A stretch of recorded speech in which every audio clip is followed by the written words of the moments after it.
Selamat malam sahabat pembelajar, kita berjumpa kembali di seminar online yang diselenggarakan oleh Indonesia Belajar. Indonesia Belajar adalah sebuah media untuk belajar yang berisi motivasi, inspirasi, dan pengetahuan tentunya dari para narasumber terbaik di Indonesia. Hadir dalam platform mobile aplikasi yang sahabat pembelajar bisa langsung download ya di Google Play Store maupun di Apple App Store. Dan Anda juga bisa klik di website kita di indonesiabelajar.id ataupun melakukan follow pada Instagram kami di indonesia_belajar.id. Dan bagi Anda yang memiliki Facebook, Anda boleh juga untuk melakukan like pada Facebook fanpage kami di indonesiabelajar.id. Perkenalkan sahabat pembelajar, nama saya Jessica yang akan memandu seminar online kita malam hari ini. Dan sahabat pembelajar, malam hari ini sangat spesial karena seminar online malam hari ini kita menghadirkan seseorang yang luar biasa. Beliau adalah Ibu Angela Teresia, seorang profesional Ikigai Coach dan salah satu member of Ikigai Coaching Institute.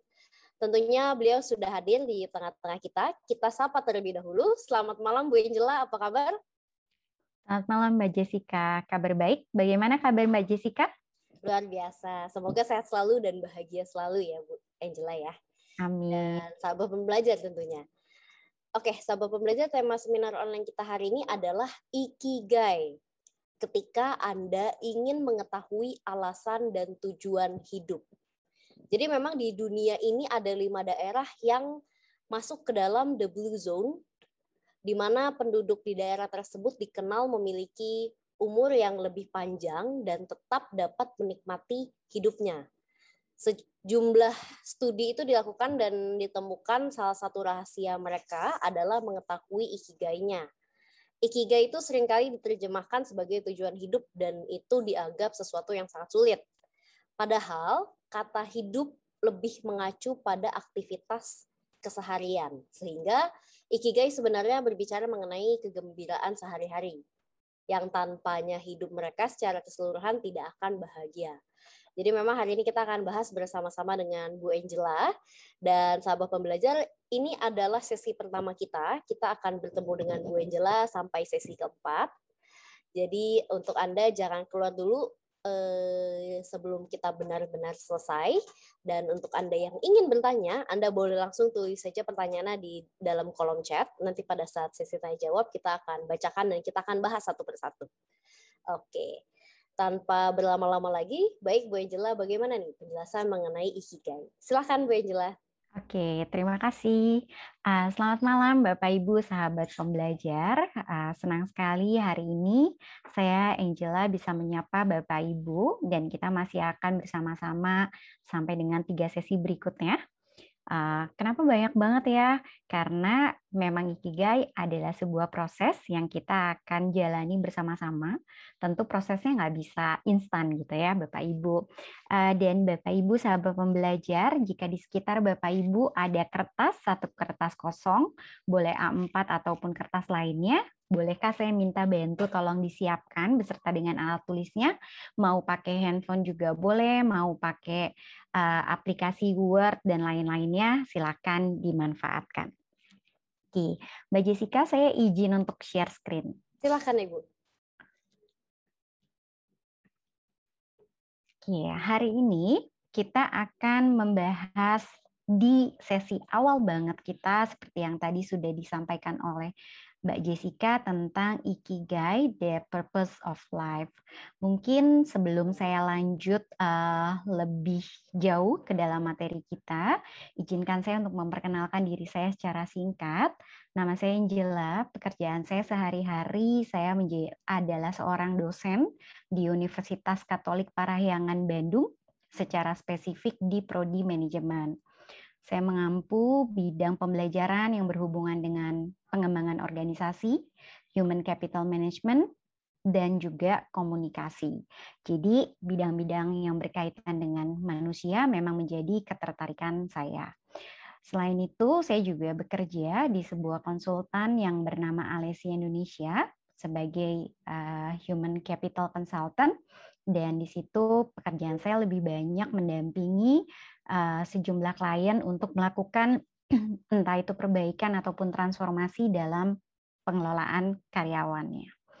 Oke, itu secara singkat tentang keseharian saya, dan saya akan membahas sedikit dari apa yang tadi sudah Mbak Jessica sampaikan.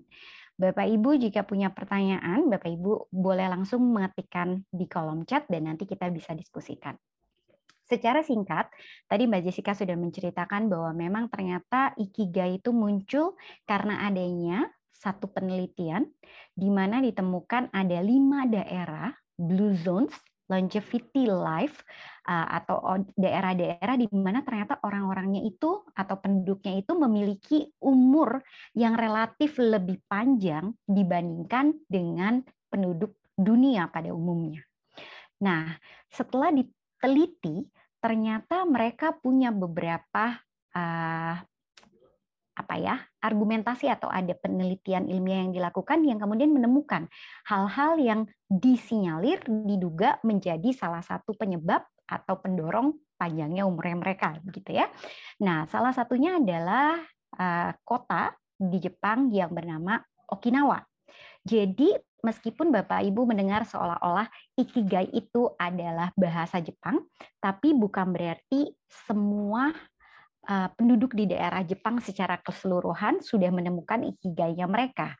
Hanya satu daerah saja. Kita sama-sama tahu ya Bapak Ibu, Jepang sendiri masih punya isu nih tentang stres kerja yang begitu tinggi, quality of working life yang belum baik gitu. Tapi secara spesifik di Okinawa ini ditemukan adanya perbedaan.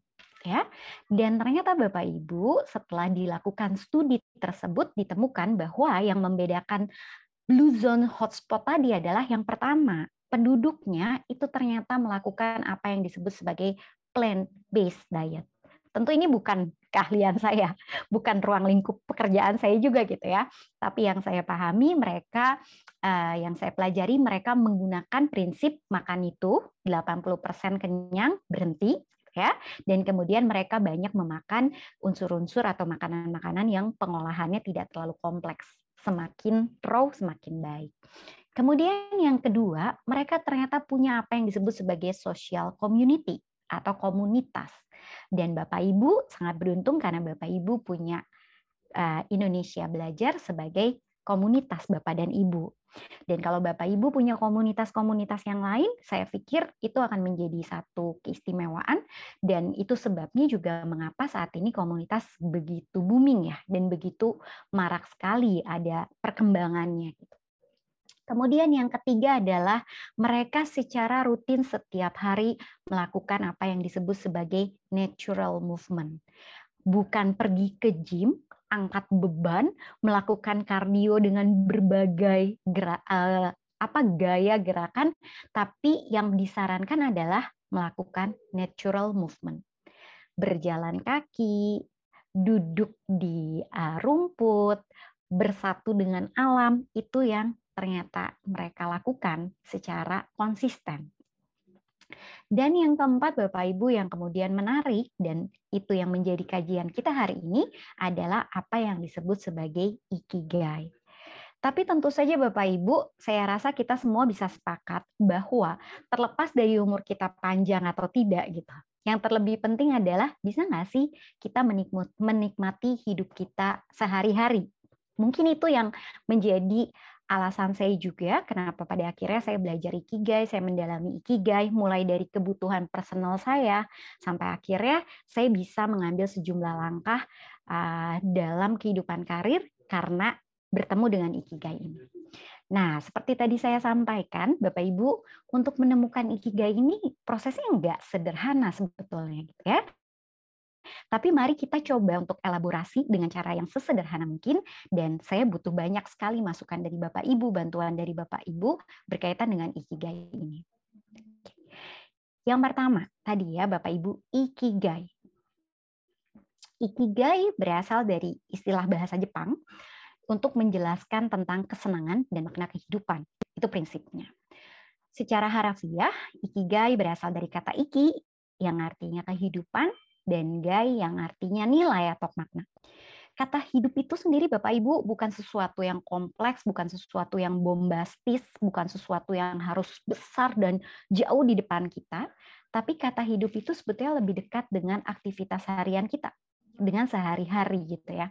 Jadi kalau misalnya Bapak Ibu kemudian mencoba untuk mencari apa ya ikigai saya, tolong jangan bayangkan sesuatu yang jauh dari Bapak Ibu, tapi betul-betul sesuatu yang Bapak Ibu lakukan setiap hari.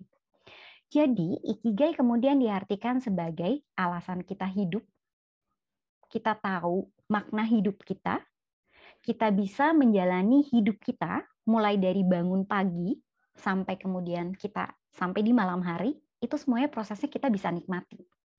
Dan saya yakin kalau balik lagi ke cerita daerah-daerah blue zone tadi, maka sebetulnya terlepas dari umur kita panjang atau tidak, tapi akan lebih enjoy untuk kita ketika kita bisa menjalani hidup kita dengan sadar, dengan enjoy, ya Bapak Ibu nggak pakai banyak beban. Saya yakini itu kita bisa sama-sama sepakat tentang itu. Nah, Bapak Ibu, kemudian ada satu kutipan yang saya ambil dari Mitsuhashi yang mengatakan bahwa ketika kita tahu ikigai kita, maka itu bisa membantu kita untuk fokus pada tujuan hidup kita secara keseluruhan, betul, secara besar, tetapi tidak juga berarti mengorbankan kegembiraan kita yang idealnya kita bisa dapatkan sehari-hari. Somehow sejumlah klien yang saya temui punya banyak sekali tujuan yang besar. Atau ada yang punya tujuannya sedikit tapi besar sekali. Tapi di sisi lain, mereka mengorbankan kehidupan harian mereka. Untuk mencapai tujuan yang besar tadi, hidup dia betul-betul seperti robot. Hidup dia berjalan begitu otomatis dengan waktu berpikir yang mungkin sangat sedikit. Dan ketika kita bicara bahwa hidup kita berjalan seperti waktu yang otomatis, seperti mesin yang otomatis, maka pertanyaan berikutnya adalah seberapa banyak ruang kita untuk berkembang? Apakah kita punya waktu yang cukup untuk meningkatkan kapasitas kita? Apakah kita punya waktu yang cukup untuk memastikan bahwa keberadaan kita bermanfaat untuk orang lain? Ya, jadi di sisi lain Bapak Ibu banyak sekali opportunity cost sebetulnya yang hilang ketika kita hanya fokus pada satu tujuan hidup yang besar dan kemudian mengorbankan kehidupan harian kita. Yang katanya dalam konsep ikigai itu menjadi kayak nggak cukup worth it gitu ya Bapak Ibu. Nah, pertanyaan juga Bapak Ibu yang sering banyak muncul dari klien yang akan memulai proses ikigai adalah kenapa sih ikigai bisa berkembang gitu? Saya pikir ikigai bisa berkembang melalui sejumlah studi yang dilakukan dan sejumlah literatur yang saya baca. Ikigai bisa berkembang karena ikigai lebih dekat dengan keseharian kita. Seperti tadi saya bilang, nggak usah bayangin sesuatu yang kompleks, tujuan hidup yang panjang. Saya punya satu cerita di mana seorang klien menghabiskan sesi ikigai bersama saya di 2 sesi pertama, itu nggak terlalu banyak insight yang dia bisa dapatkan. Dan saya akan ceritakan nanti kenapa. Tapi yang saya agak surprise dan dia juga surprise adalah dia menemukan alasan kenapa dia menjadi seorang yang introvert banget. Yang sebelumnya dia nggak pernah sadari. Kenapa sih? Dia cuma mengklaim bahwa ya saya adalah orang yang introvert. Tapi dia tidak pernah tahu apa yang menyebabkan dia introvert. Dari diskusi, dari sesi mencari ikigai bersama-sama, ternyata dia menemukan, oh itu loh sebabnya saya jadi introvert. Sebabnya hanya karena Bapak Ibu, dia sangat tidak suka terhadap kritik. Dia mencoba untuk menghindari kritik. Dia punya persepsi yang sedikit berbeda dengan orang pada umumnya tentang apa yang disebut sebagai kritik, feedback, masukan. Itu definisinya buat dia ternyata beda gitu ya. Sehingga dia kemudian menjadi introvert. Karena dia meyakini semakin dia introvert, semakin dia tidak banyak berinteraksi dengan orang lain, berarti kan kritikan terhadap dia semakin minim gitu ya. Dan itu lebih aman, lebih nyaman buat dia gitu. Jadi balik lagi Bapak Ibu, ikigai saya tidak menjanjikan Bapak Ibu akan bisa menemukan ikigai Bapak dan Ibu dalam waktu sangat singkat gitu ya. Dan kenapa dibagi 4 sesi? Karena saya pengen Bapak Ibu menikmati prosesnya. Karena saya ingin Bapak Ibu secara betul-betul sadar bisa berdialog dengan diri Bapak Ibu sendiri. Kemudian pertanyaan lain yang sering muncul berkaitan dengan ikigai adalah sebetulnya ikigai bisa dilakukan sendiri atau butuh bantuan coach. Saya yakin meskipun saya berprofesi sebagai seorang coach untuk Ikigai, tapi saya yakin Bapak Ibu dan saya sangat mendorong Bapak dan Ibu bisa menemukan Ikigai Bapak dan Ibu tanpa bantuan seorang coach. Kecuali Bapak dan Ibu merasa bahwa kayaknya saya sadar saya punya mental block yang begitu banyak. Dan itu jadi halangan, hambatan, tantangan untuk saya bisa menemukan Ikigai saya. Saya butuh seorang coach. Oke, mari gitu ya. Tapi ketika Bapak dan Ibu punya kesadaran diri yang sangat baik, saya yakin banget Bapak dan Ibu nggak butuh bantuan orang lain. Jadi, proses yang tadi saya cerita, ada sejumlah klien yang bisa menemukan Ikigai-nya sendiri dengan mudah, itu karena dia punya kesadaran diri yang sangat baik, kesadaran diri yang sangat tinggi, dan dia adalah seseorang yang sering berdialog dengan dirinya, melakukan refleksi diri. Itu ternyata cepat banget Bapak dan Ibu dapetinnya. Tapi di sisi lain, orang-orang yang terlalu banyak menyimpan rasa takut, rasa cemas, tidak pede, nggak yakin, itu memang relatif lebih sulit untuk menemukan Ikigai-nya ketika melakukannya sendiri. Peran coach hanya sekedar meyakinkan, memastikan, dan menggali, ya Bapak Ibu. Dan kemudian alasan yang ketiga kenapa Ikigai menjadi lebih berkembang adalah karena sifatnya kita menarik dari dalam. Bukan dari luar ke dalam, tapi kita mencari apa yang ada di dalam diri Bapak dan Ibu untuk kemudian dikeluarkan. Jadi Bapak Ibu, bisakah Ikigai dilakukan sendiri? Iya, tentu saja. Sudah ada pertanyaan-pertanyaan yang sifatnya standar, yang sudah distandarisasi, yang akan membantu Bapak dan Ibu untuk melakukan refleksi diri, ya, dan kita berproses bersama. Jadi Bapak Ibu, saya mau summary-kan dulu pengenalan saya untuk Ikigai ini. Siapapun Anda, mau Anda ibu rumah tangga, ada yang pernah bertanya sama saya, kalau saya seorang ibu rumah tangga, masih perlukah saya mencari Ikigai saya? Jawaban saya, iya tentu. Meskipun sebagai ibu rumah tangga, Anda perlu kan bisa menikmati keseharian Anda. Ya, dan ketika Anda mendapatkan Ikigai Anda, tentu Anda bisa menikmati proses Anda sebagai ibu rumah tangga dengan lebih baik. Keluhan-keluhan ibu rumah tangga itu kan keluhan dan kecemasannya relatif banyak ya. Karena dia begitu care pada banyak sekali pihak. Sekolah anak, kesehatan anak, makanan harian, karir suami, keberlangsungan karir suami, belum kalau ada lagi situasi COVID seperti ini, ancaman dari pekerjaan suami yang mungkin hilang, belajar di rumah, wah rame lah gitu ya, sangat dinamis gitu. Jadi saya yakin banget ibu rumah tangga pun perlu Ikigai.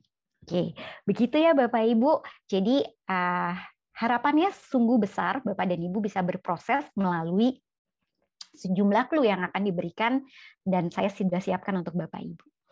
Nah, Bapak Ibu, kapan sih seseorang sebetulnya perlu mendefinisikan Ikigai-nya dia? Ada 5 lifeline dalam kehidupan karir seseorang. Ini kita bicara pada aspek karir ya Bapak Ibu ya. Yang pertama ada masa pelajar. Bisa nggak pelajar dapetin atau dicoba untuk Ikigai? Iya, saya melakukannya untuk anak saya. Saya punya anak yang besar, itu usianya 17 tahun, dia kelas 2 SMA saat ini. Dia udah banyak banget ikut psikotes, tapi dia masih nggak yakin karena Bapak Ibu pasti tahu hasil psikotesnya tuh range-nya masih cukup besar gitu ya. Bukan berarti tidak akurat, tapi karena ketertarikan dia memang banyak banget. Dan pada akhirnya dia bilang, "Mah, aku di Ikigai aja deh," gitu. Dan akhirnya dia menemukan Ikigai-nya dia, yaitu analisis dan berhubungan dengan data. Jadi semua cita-cita, bukan cita-cita lah ya, semua hal yang pernah dia pikirkan, ketertarikan yang dia pikirkan, dokter lah, inilah, itulah, itu udah dia kerucutkan semuanya pada analisis dan data. Oke. Kemudian yang kedua Bapak Ibu, ketika seseorang ada di first karirnya dia, first jobnya dia, pekerjaan pertama, itu juga akan sangat mungkin dia butuh Ikigai-nya. Dengan kata lain, dari pelajar ke pekerjaan pertama, kemudian ke pekerjaan kedua, bahkan mungkin sampai ke usia pensiun, Ikigai mungkin berubah ya. Ikigai mungkin bergeser ya, dan itu bukan satu kesalahan, gitu ya. Nggak berarti ketika Bapak dan Ibu sekarang ada di pelajar, kemudian masuk di pekerjaan kedua nanti ikigainya berubah, itu berarti oh waktu saya pelajar saya salah ya nentuin ikigai saya. Nggak begitu gitu. Karena memang kita berproses, karena kita terus meningkatkan kapasitas diri kita gitu. Jadi sangat mungkin ikigai kita berubah. Dan Bapak Ibu, selain ini juga ada waktu-waktu di mana kita butuh ikigai kita. Misalnya ketika kita lagi di persimpangan jalan nih, saya mau resign nggak ya? Kadang-kadang kita membuat keputusan seperti itu pun nggak usah terlalu, maksudnya gini, saran saya untuk melakukan refleksi diri dulu gitu. Banyak di sekitaran saya yang mungkin karena tahu pekerjaan saya di bidang SDM, di bidang HR, kemudian bertanya, "La, gue mau resign nih. Menurut lu gimana?" Kemudian saya tanya dong, "Kenapa resign?" "Karena kantor gua tuh gini. Jadi semua alasannya itu ada di luar dirinya, Bapak Ibu. Padahal kalau tadi kita tahu ikigai kita tahu prioritas kita, tujuan kita, maka kita lebih fokus ke dalam kita dulu dong. Baru kemudian membandingkannya dari luar dengan keadaan di luar gitu ya. Kalau ini enggak Bapak Ibu, mayoritas orang masih yang dari luar dulu yang dia prioritaskan. Baru dia tarik ke dalam.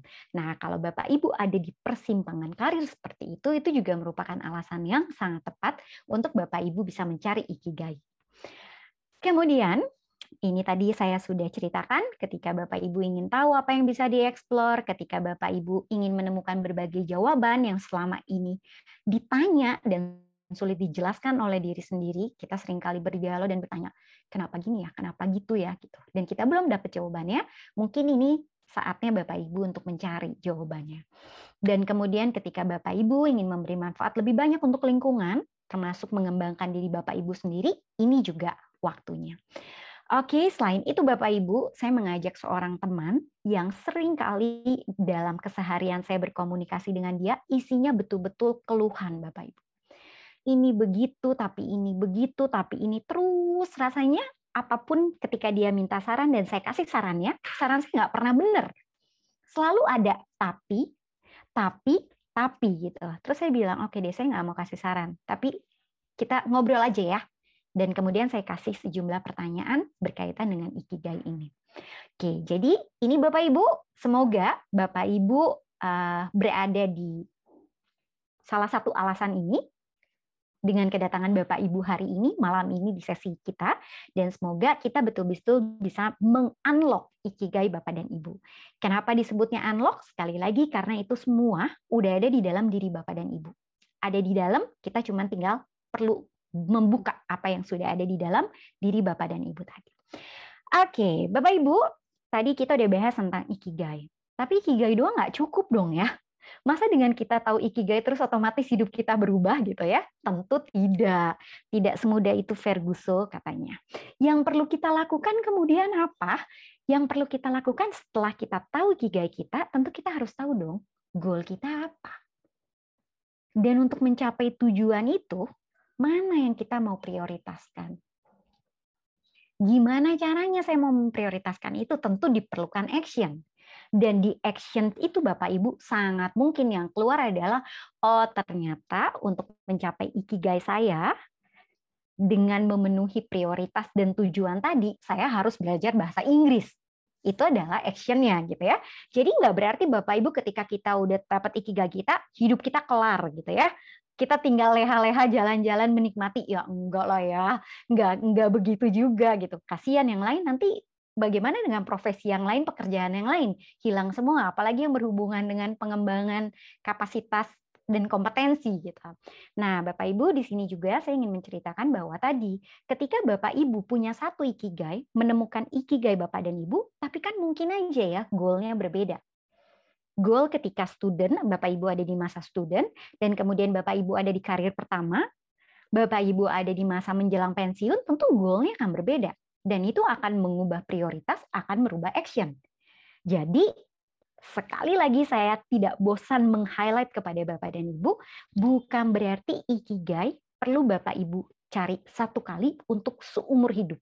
Enggak begitu gitu ya Bapak Ibu. Jadi relax saja karena ini adalah sebuah proses yang akan berkelanjutan. Tapi kurang lebih Bapak Ibu akan tahu apa ya pertanyaannya, apa ya jawabannya. Ya. Oke, nah harapannya Bapak Ibu kemudian dari sesi-sesi yang akan kita jalani, saya sungguh berharap kita semua termasuk saya yang juga sedang belajar bersama Bapak dan Ibu, kita bisa menjadi the best version of us. Versi terbaiknya dari diri kita deh, nggak versi terbaik dari teman-teman kita, nggak versi terbaik. Saya juga belajar untuk saya diperkenalkan dengan yang namanya dosen terbaik, dosen yang baik, itu indikatornya A, B, C, D. Saya mencoba untuk keluar dari persepsi itu dan saya kemudian mencari, oke, itu adalah standar. Itu adalah KPI saya sebagai seorang dosen. Tapi kemudian saya juga perlu mencari dong, apa sih yang membedakan saya dengan dosen-dosen terbaik lainnya? Apa yang kemudian menjadi kekhasan saya, keunikan saya dengan dosen-dosen yang ada? Itulah the best version dari diri saya. Saya anggap begitu ya Bapak Ibu. Dan itu kemudian dalam dunia komunikasi muncullah dengan istilah personal branding. Jadi kayaknya semuanya tuh saling kait-kaitan tuh Bapak Ibu. Kan personal branding itu selalu cerita tentang apa sih yang membedakan kita dengan orang lain, ya Bapak Ibu ya. Jadi itu juga sama, saya anggap itu adalah apa sih yang menjadi versi terbaik dari diri kita masing-masing. Oke, Bapak Ibu. Yang pertama, Ikigai itu ada banyak sekali pendekatan. Ada yang menggunakan 4 lingkaran, ada yang pakai 5 lingkaran, tapi kebetulan saya belajar hanya dengan 3 lingkaran. Lingkaran yang pertama adalah you love it. Kita akan mencari apa sih sebetulnya yang Bapak Ibu cintai. Dan yang kedua, itu kita nanti akan mencari tentang apa yang Bapak Ibu mampu lakukan dengan baik, dengan excellent. You're good at it. Dan yang ketiga adalah reality check. Nah, di yang ketiga ini Bapak Ibu ada 2 pecahan. Ada yang membedakan reality check itu sendiri dan kemudian ada lingkaran keempat yaitu tentang apa yang dunia butuhkan. Tapi dari apa yang saya dalami, yang saya sekolah gitu ya Bapak Ibu, reality check itu menggabungkan antara tadi reality check sama apa yang dunia butuhkan. Disatukan dalam satu lingkaran. Tapi kalau saya pelajari sebetulnya pertanyaan-pertanyaan elaborasinya itu semua sama. Jadi kita akan fokus pada 3 hal ini Bapak Ibu dan kemudian kita nanti akan menggabungkannya. Di sesi hari ini secara khusus saya akan membahas poin yang pertama saja yaitu you love it. Oke? Kemudian Bapak Ibu, kalau Anda menyukai sesuatu, mencintai melakukan sesuatu dan Anda bagus, dalam hal itu excellent, mungkin yang terjadi adalah Anda happy, tapi katanya poor. Mungkin secara material gitu ya, kita nggak bisa sukses gitu. Kemudian, apa yang terjadi kalau Anda mencintai sesuatu, tapi secara reality check, apa yang Anda cintai, apa yang Anda sukai, itu nggak dibutuhkan sama pasar dan lingkungan. Ya, Anda senang mungkin berimajinasi, senang melakukannya, tapi sebetulnya nggak sesuai dengan apa yang sedang berkembang hari-hari ini. Ya. Dan kemudian ketika Anda baik dalam satu hal, dan kemudian Anda cek, oh ya, ternyata saya sangat kompeten pada bidang mengajar, dan realitinya dosen sangat dibutuhkan, begitu ya. Tapi apakah saya mencintai pekerjaan saya sebagai dosen? Enggak. Berarti bisa jadi saya akan reach secara materi, tapi tetap ada ruang kosong. Nah, kita ingin mencari semua irisan ini, dan itulah yang disebut dengan Ikigai tadi. Kita bisa mencari titik temu, irisan dari apa yang kita cintai, dan kita baik dalam bidang itu, dan sekaligus itu dibutuhkan oleh lingkungan kita. Artinya ada dalam tanda petik nilai jualnya. Dan Bapak Ibu, disclaimer saya sebelum kita masuk ke sejumlah clue, pertanyaan, keywords yang akan saya bagikan adalah please ya Bapak Ibu jangan setelah ikut sesi ini terus mendapatkan Ikigai terus oh kayaknya saya harus resign, kayaknya saya harus pindah kerja gitu ya. Enggak gitu ya Bapak Ibu ya, please jangan begitu ya. Karena Ikigai ini kita juga tetap loh bisa tidak bergeser dari pekerjaan kita, tapi kita tahu yang secara spesifik kita harus kejar tuh apa sih? Yang secara spesifik kita harus gali dan tingkatkan tuh apa? Ya. Oke, Bapak Ibu, mari kita mulai. Nah, Bapak Ibu yang sudah punya sejumlah catatan di tangan Bapak dan Ibu, kertas di tangan Bapak dan Ibu, mari kita merenungkan bersama pertanyaan ini. Kalau ada pertanyaan yang tidak jelas, Bapak Ibu jangan sungkan untuk ketikkan nama Bapak dan Ibu, dan kemudian Bapak Ibu bisa menyalakan mic Bapak dan Ibu. Yang pertama, kita akan membahas tentang You Love It. You Love It ini kita akan mencari tahu siapa Anda dan apa sih yang memberi Anda kepuasan yang sifatnya mendalam. Anda mungkin dapat melakukan sesuatu yang baik selama bertahun-tahun dan itu mungkin memberikan Anda penghasilan yang layak. Tapi pertanyaannya, kepuasannya maksimal nggak? Happy-nya dapat nggak? Gitu ya Bapak Ibu ya. Oke, nanti kita akan bahas you're good at it, apa yang Anda dapat lakukan dengan baik, apa yang membedakan Anda dengan orang lain, dan kemudian kita akan melakukan reality check. Kita akan melakukan sinkronisasi antara passion dan kekuatan Anda di dunia nyata. Kita nanti di sesi paling akhir kita kemudian akan connecting the dots. Kita akan ambil kata-kata kunci, insight-insight semua itu dan kita simpulkan dalam satu kata, yaitu ikigai saya. Begitu prosesnya Bapak Ibu selama 4 pertemuan ke depan. Oke, saya akan mulai. Bapak Ibu, sekarang ini Bapak Ibu tidak harus berpikir yang panjang, nggak harus nemuinnya sekarang, tapi kalau ada terpikir secara spontan, boleh ditulis clue-nya dulu. Nanti setelah sesi berakhir, Bapak Ibu tolong renungkan. Bapak Ibu boleh tolong dibantu, difikirkan, apa sih kegiatan yang paling Bapak Ibu sukai pada saat Bapak Ibu masih kecil? Itu pertanyaan pertama. Apa kegiatan yang Bapak Ibu paling sukai pada saat Bapak Ibu masih kecil? Dan setelah Bapak Ibu dapat clue-nya, kapan perasaan yang sama Bapak Ibu rasakan setelah Bapak Ibu dewasa atau di usia sekarang ini? Artinya, kapan sih perasaan itu muncul lagi? Pada saat Bapak Ibu sedang melakukan apa? Perasaan itu artinya sama senengnya, sama nikmatnya, sama happy-nya.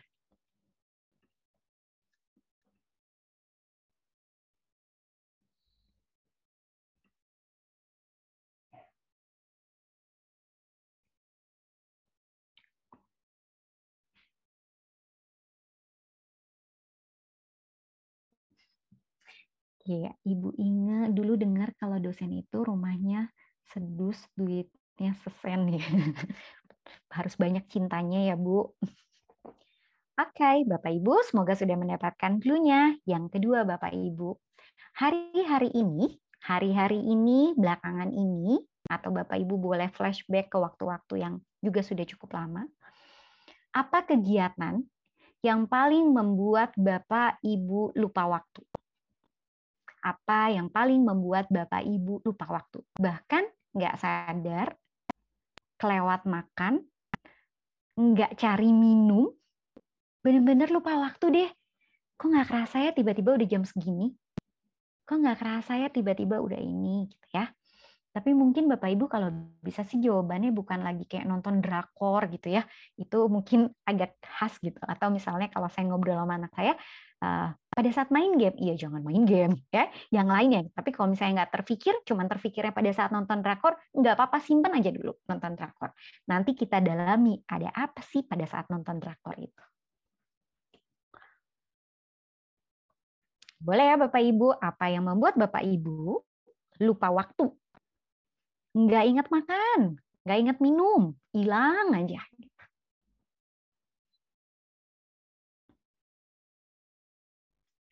Ketiga, Bapak Ibu.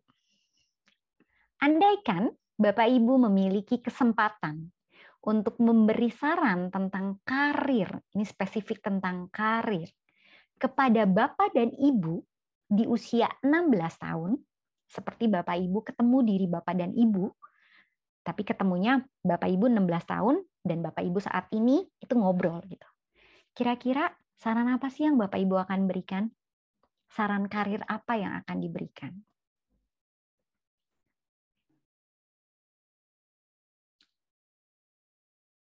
Misalnya gitu ya Bapak Ibu, kalau saya dikasih pertanyaan ini, saya akan menjawab bahwa Kalau nanti kamu berkarir, tolong ingat bahwa interpersonal relations itu adalah hal yang sangat penting. Itu saran yang saya berikan pada saya di usia 16 tahun.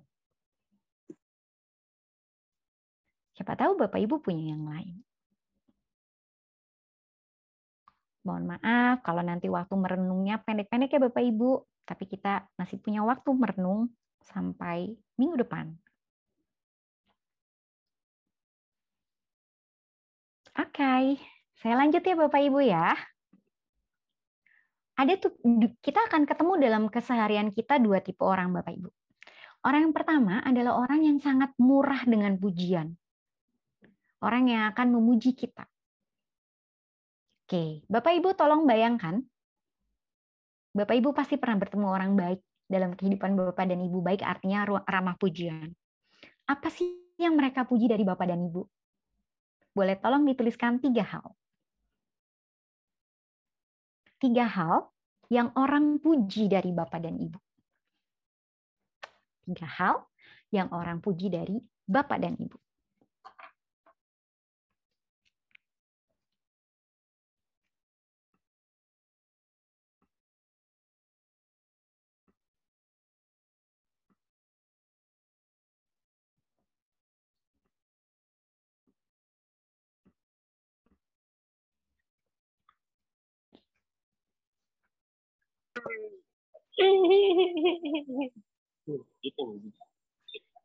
Oke, kita lanjut ya. Kita lanjut ya Bapak Ibu ya. Sekarang kita akan masuk ke tipe orang kedua.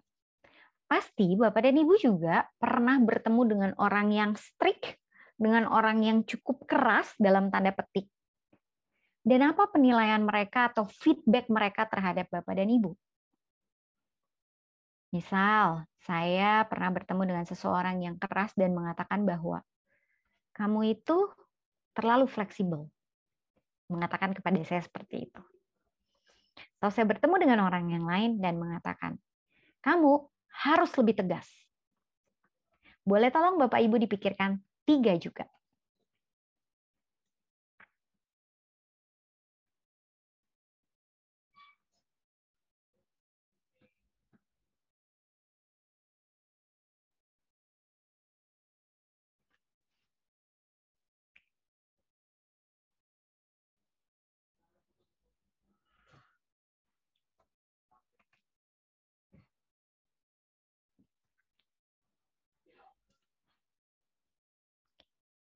Selanjutnya Bapak Ibu,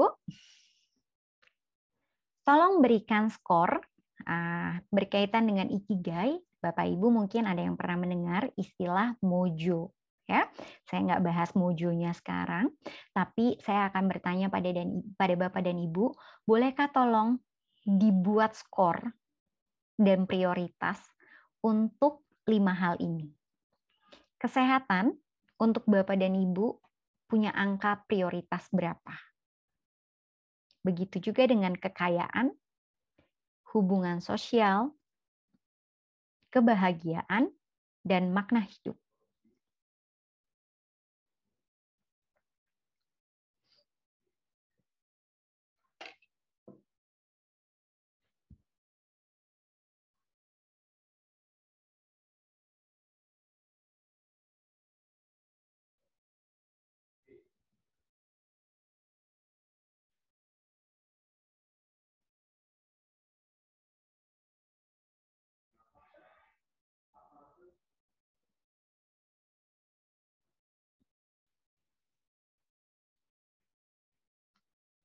Oke.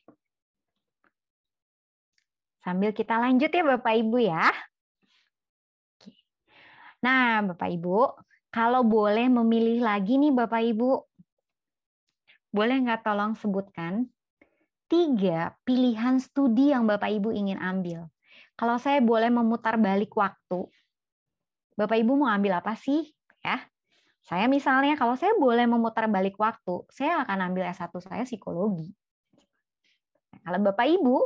Kalau Bapak Ibu boleh mundur lagi nih dari sisi waktu, mungkin tidak harus selalu berkaitan dengan pendidikan formal, Tapi apa sih hal yang Bapak Ibu ingin pelajari? Boleh tolong kasih beberapa opsi, Bapak Ibu.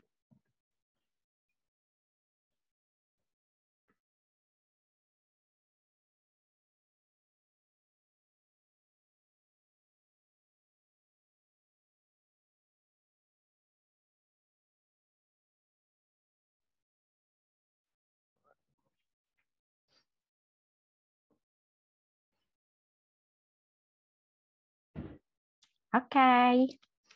Semoga sudah mulai ya Bapak Ibu ya, terdapatkan ya gambaran-gambarnya. Dan kemudian Bapak Ibu, ini pertanyaan mungkin agak sulit dan agak tricky ya. Dan saya pikir juga tidak bisa dijawab dalam waktu yang cepat. Dalam pandangan Anda, apa sih 5 hal yang terpenting dari memiliki uang yang cukup? Ketika Anda punya uang yang cukup, apa hal penting dari punya uang itu?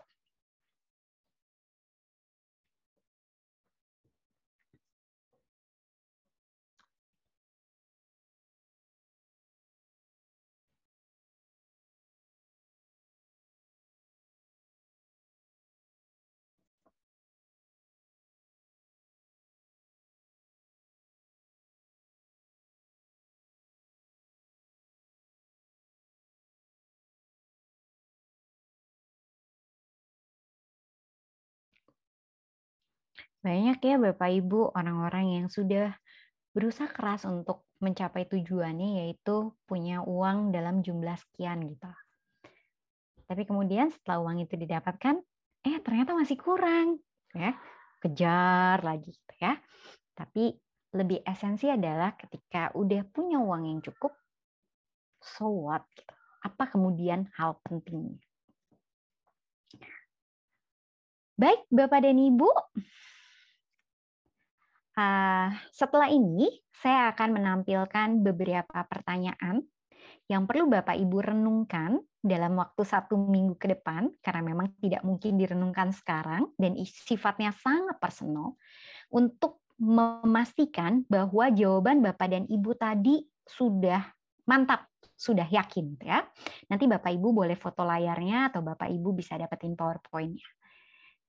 Sekali lagi tolong pikirkan, ketika kecil, saya senang melakukan titik-titik-titik. Pertanyaan kedua adalah, jika saya nggak harus mikirin uang, saya akan melakukan apa sih? Kalau saya nggak harus nih mikirin uang, terus saya mau ngapain? Ya, kalau sekarang mungkin banyak orang yang berpikir bahwa ya saya harus kerja. Kalau ditanya kenapa Anda harus kerja, karena saya butuh uang. Nah, sekarang dibalik deh. Kalau uang nggak perlu dipikirkan, apa yang akan Anda lakukan? Kemudian yang ketiga, Bapak Ibu, sekali lagi, saya benar-benar lupa dengan waktu ketika saya sedang titik-titik-titik. Yang keempat, Bapak Ibu, adalah saya sangat bahagia dengan diri saya seutuhnya ketika saya sedang apa. Saya jujur Bapak Ibu, saya sangat bahagia dan sangat menikmati diri saya ketika saya sedang mengajar. Dan itu terbukti dengan mau saya ngajarnya kayak dibayar, nggak dibayar, upaya saya tetap sama Bapak Ibu. Saya tetap mempersiapkan, saya nggak jadi mengecilkan, ketika saya nggak dibayar, saya nggak usah siap-siap deh, seadanya. Itu enggak.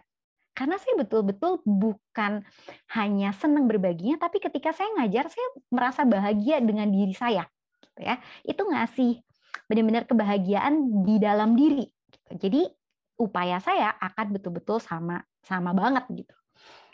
Kemudian ya, yang kelima adalah ketika Bapak Ibu punya waktu luang, apa yang Bapak Ibu lakukan? Pertanyaan ini sebenarnya pertanyaan konfirmasi ya Bapak Ibu ya. Pertanyaan konfirmasi, jadi Bapak Ibu nanti tidak harus menjawab dengan ditulis gitu ya, nggak harus. Tapi kalau pertanyaan-pertanyaan tadi, saya berharap Bapak Ibu bisa menuliskan karena pada akhirnya kita akan mencoba untuk connecting the dots tadi.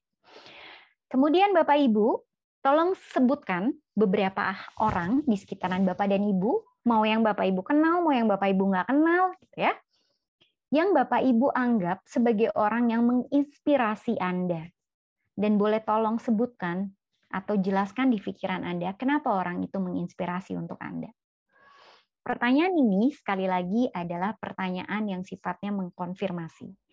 Sangat ideal kalau Bapak Ibu bisa kasih catatan-catatan kecil, tapi kalau tidak pun, maka tolong bolak-balik antara pertanyaan satu ini dengan jawaban sebelumnya. Kembali lagi dari pertanyaan satu ini ke jawaban sebelumnya.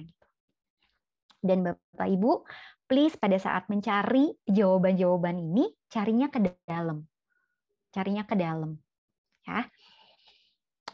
Oke, kecuali tadi ada pertanyaan tentang pujian, itu tidak apa-apa, itu memang tujuannya untuk kita bisa mendapatkan feedback juga dari luar, tapi kita nanti akan kaitkan dan sinkronkan.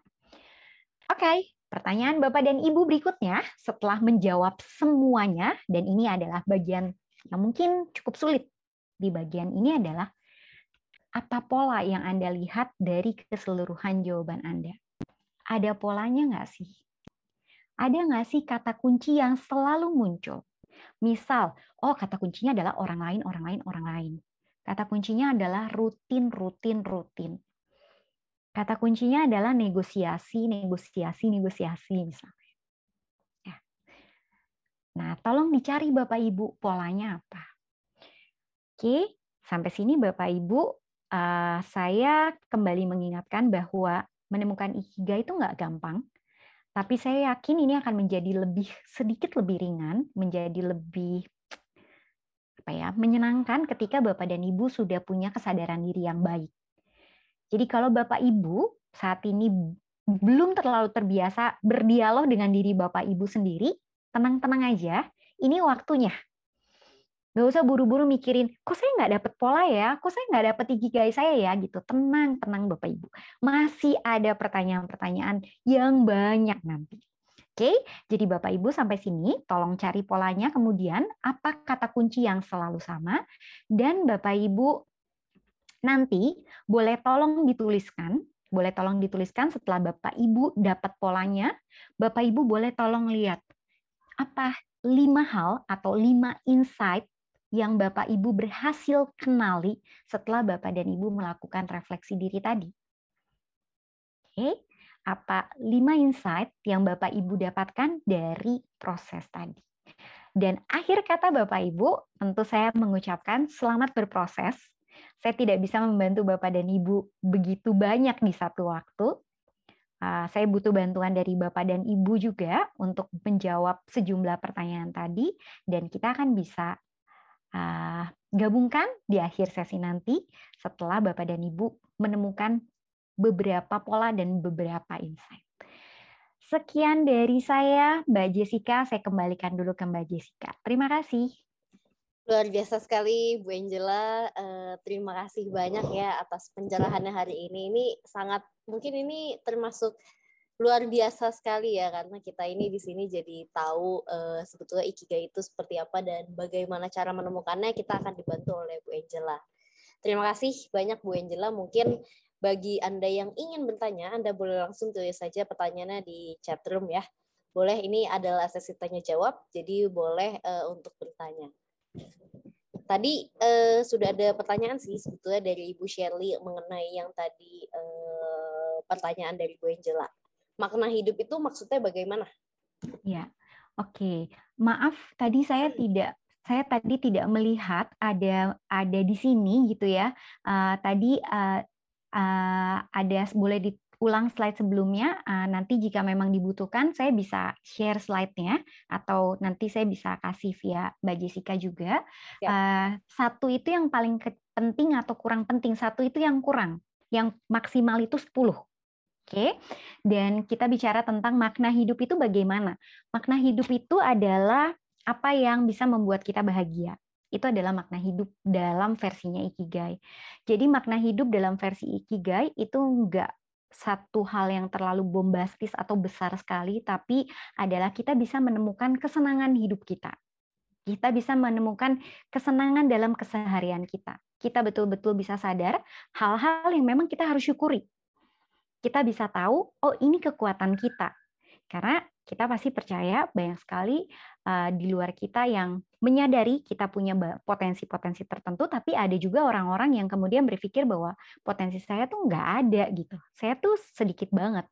Dan itu lebih karena proses kita itu proses hidup kita itu berjalan secara otomatis, gitu ya. Jadi kita kehilangan nih, kenikmatannya tuh menjadi hilang gitu, maknanya tuh hilang.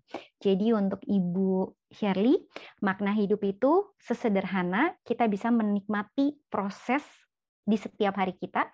Kita tahu pasti alasan kita bangun setiap pagi itu apa, dan kita tahu alasan dari aktivitas yang kita lakukan. Kenapa kita melakukan aktivitas ini? Karena ada kenikmatan yang akan kita dapatkan.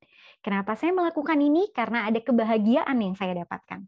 Itu makna hidup dalam versi Ikigai yang betul-betul dengan erat dengan kata life atau hidup. Oke. Terima kasih Bu Angela, semoga Bu Shirley terjawab. Ini ada pertanyaan lagi dari Bu Yesi.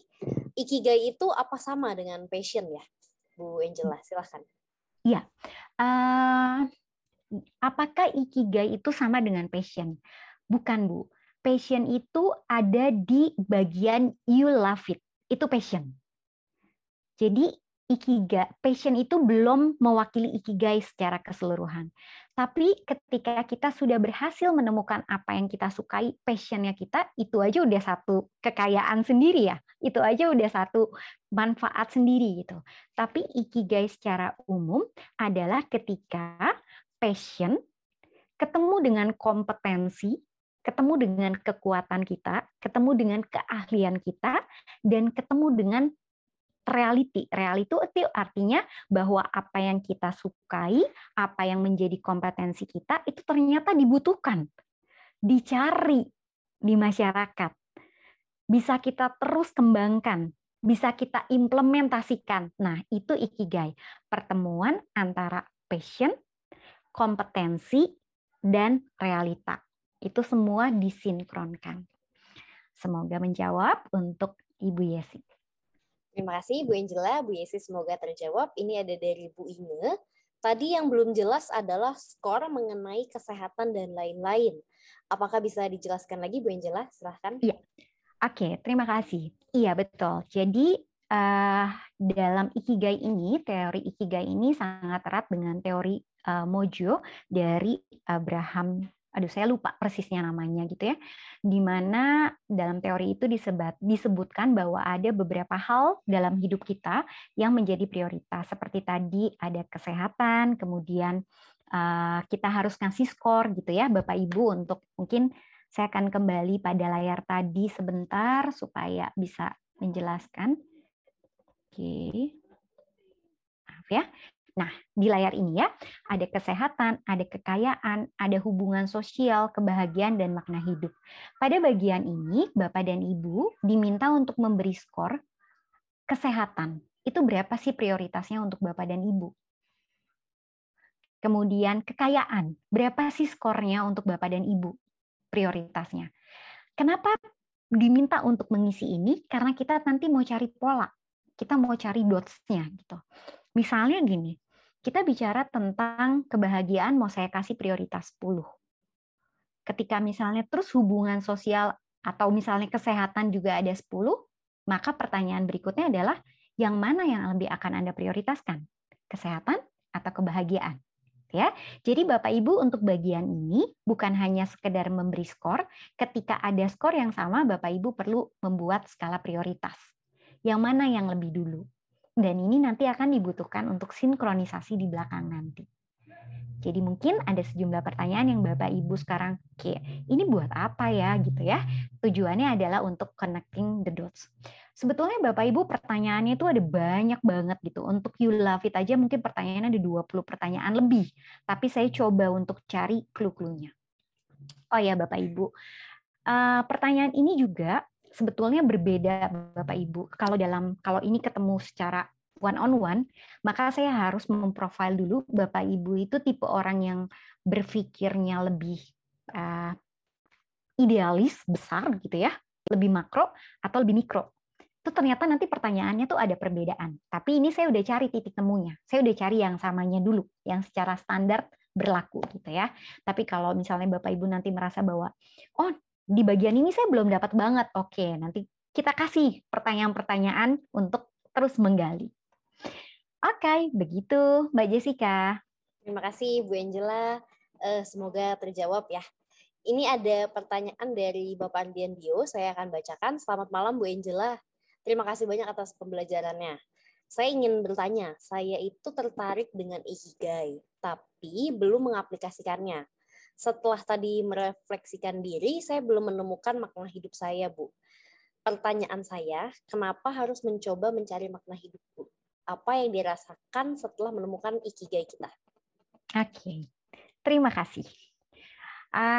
Pak Ardian, tentu seperti tadi saya sampaikan di awal bahwa memang menemukan Ikigai itu tidak sama prosesnya untuk setiap orang karena ini sangat personal. Balik lagi ketika Bapak Ibu, sahabat pembelajar adalah orang yang senang sekali berdialog dengan diri Bapak dan Ibu, sering melakukan refleksi dan punya self awareness yang sangat tinggi, sangat baik, umumnya relatif lebih mudah. Tapi ada kalanya di usia tertentu ataupun karena kesibukan, karena rutinitas, kita jarang melakukan itu. Tapi saya yakin itu bukan menjadi halangan untuk kita bisa menemukan Ikigai kita. Dan pertanyaan berikutnya adalah, kenapa sih kita harus mencoba menemukan makna hidup? Karena kita bukan robot. Karena kita tidak, idealnya kita bisa secara sadar menikmati proses yang kita sedang lakukan, aktivitas yang kita sedang lakukan.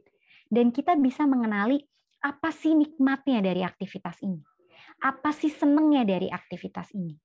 Ketika kita tidak mencoba untuk mencari makna hidup kita, Ikigai kita, maka sekali lagi hidup kita akan seperti robot.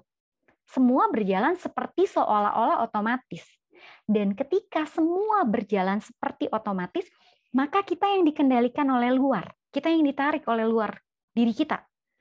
Dan ketika kita tertarik oleh lingkungan eksternal, oleh luar diri kita, kesempatan kita untuk mengembangkan kapasitas diri kita menjadi jauh lebih kecil. Sementara kalau kita tahu makna hidup kita tahu Ikigai kita akan punya tujuan spesifik yang kita ingin capai, kita tahu action dan potensi untuk meningkatkan kapasitas jadi jauh lebih banyak. Begitu Pak Ardian, semoga menjawab, tapi highlight-nya adalah karena kita ingin bisa menikmati apapun yang sedang kita jalani. Terima kasih Bu Angela. Bapak Ardian Dio semoga terjawab. Kita lanjut lagi. Ini ada komentar dari Pak Hasbullah. Berarti Ikigai itu tidak sekedar soal apa yang kita suka dan kita cinta, tapi ada kompromi antara faktor passion dan faktor lain ya, Bu Angela? Yes. Betul Pak Hasbullah, Ikigai tidak hanya bicara tentang passion, tidak hanya bicara tentang apa yang kita sukai, kita baik dalam hal apa, kita bagus dalam hal apa, tapi merupakan sinkronisasi dari apa yang kita suka atau passion dengan kompetensi kita, hal-hal yang kita baik, dan dengan realita. Kadang-kadang kita menyukai untuk melakukan sesuatu, tapi kemudian kita mempertanyakan, apa gunanya ya saya melakukan itu kalau pada akhirnya itu dinilai tidak bisa menghidupi keluarga saya. Akhirnya apa yang saya lakukan, apa yang saya cintai, saya kubur. Tidak saya kembangkan. Atau ada orang yang kemudian tetap mempertahankan, saya tetap mau melakukan apa yang saya suka, apa yang saya cinta, meskipun itu tidak bisa menghidupi keluarga saya. Tapi ada yang kita korbankan loh, hubungan atau keharmonisan dalam keluarga misalnya. Nah, jadi Ikigai ini sebetulnya ya tadi kita ingin mencoba untuk mensinkronkan dari berbagai faktor penting di dalam hidup kita. Dengan tidak melupakan bahwa secara realita, secara nyata itu harus dipertanggungjawabkan. Begitu Pak Hasbullah, semoga bisa menjawab. Terima kasih Bu Angela, Pak Hasbullah, terima kasih juga sudah berkomentar ya. Ini ada dari Bapak William.